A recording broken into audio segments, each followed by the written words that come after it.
কৃষির পাশাপাশি মৎস্য খাতেও এগিয়ে উত্তরের জেলা নওগাঁ। এখানকার সরকারি মৎস্য বীজ উৎপাদন খামার থেকে উন্নত মানের রেনু সরবরাহ করা হয়, ফলে মাছ চাষিদের কাছে দিন দিন বাড়ছে রেনুর চাহিদা। শহরের আরজি নওগাঁ এলাকায় প্রায় 11 একর আয়তনের এ খামারে 4.5 একর জায়গা জুড়ে রয়েছে 10টি পুকুর, যেখানে মা মাছ হিসেবে রুই, মৃগেল, কাতলা, কালাবাউস, পাঙ্গাস সহ বেশ কিছু প্রজাতির মাছ চাষ করা হয়, যা থেকে উন্নত মানের রেনু উৎপাদন করে সরবরাহ করা হয় চাষিদের কাছে। সরকারি খামারে বছরে মাত্র 5 মাস রেনু উৎপাদন করা হয়, যা চাহিদার তুলনায় অপ্রতুল। ফলে বছরের বাকি সময় নির্ভর করতে হয় বেসরকারি খামারের ওপর।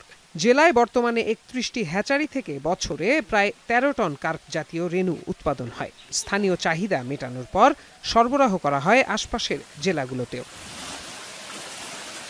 মাছ চাষিরা বলছেন, সরকারি খামারের রেনু মানসম্মত হওয়ায় তুলনামূলক লাভ বেশি পাওয়া যায়। এদিকে বেসরকারি খামার থেকে প্রতি কেজি রেনুতে অতিরিক্ত 500 থেকে 900 টাকা বেশি গুনতে হচ্ছে মাছ চাষিদের। সরকারি হ্যাচারি থেকে মাছ দিলে আমাদের উৎপাদন ভালো হয়, ডিম ভালো পাওয়া যায়, প্রোটেকশন ভালো আসে, দামে সাশ্রয় পাই। এই কারণে আমরা সরকারি হ্যাচারিতে বেশি যাওয়ার চেষ্টা করি, কিন্তু সব ধরনের রেনু আমরা পাই না। বাটা, রুই, কাতলা, কালবাউস এগুলো হচ্ছে 1800 টাকা কেজি, সিলভার বিকেট 1600 টাকা কেজি, পুঁটি কাপ 1200 টাকা কেজি, মিরকা 1400 টাকা কেজি। চলতি অর্থ বছরে সরকারি খামারে 200 কেজি কার্প জাতীয় মাছের রেনু উৎপাদনের লক্ষ্যমাত্রা নির্ধারণ করা হয়েছে। এ থেকে রাজস্ব আসবে প্রায় 8 লাখ টাকা। তবে দীর্ঘদিন ধরে খামারে জনবল কম থাকায় উৎপাদন ব্যাহত হচ্ছে বলে জানান এই কর্মকর্তা। আমি হ্যাচারিতে রেনু উৎপাদন করে থাকি, হ্যাচারির আপনার ব্রুড ম্যানেজমেন্ট করে থাকি। এই কাজগুলো খুব ভালোভাবে হয়, কিন্তু এর চেয়েও ভালোভাবে করার জন্য আরও যদি কিছু জনবল থাকতো তাহলে কাজটা আরও সুন্দরভাবেই করা যেত। এছাড়া খামার ব্যবস্থাপকের বিরুদ্ধে অনিয়মের অভিযোগ আছে মাছ চাষিদের। প্রজেক্ট পার্টির কাছে 2.5 টাকা পিস সে মাছ বেচা খাচ্ছে, তাহলে সরকারি হ্যাচারির মাছ তো এটা সরকারি হিসাবে দেওয়া হবে, এটা কি পিস ভাও বেচা খাওয়া হবে কেন?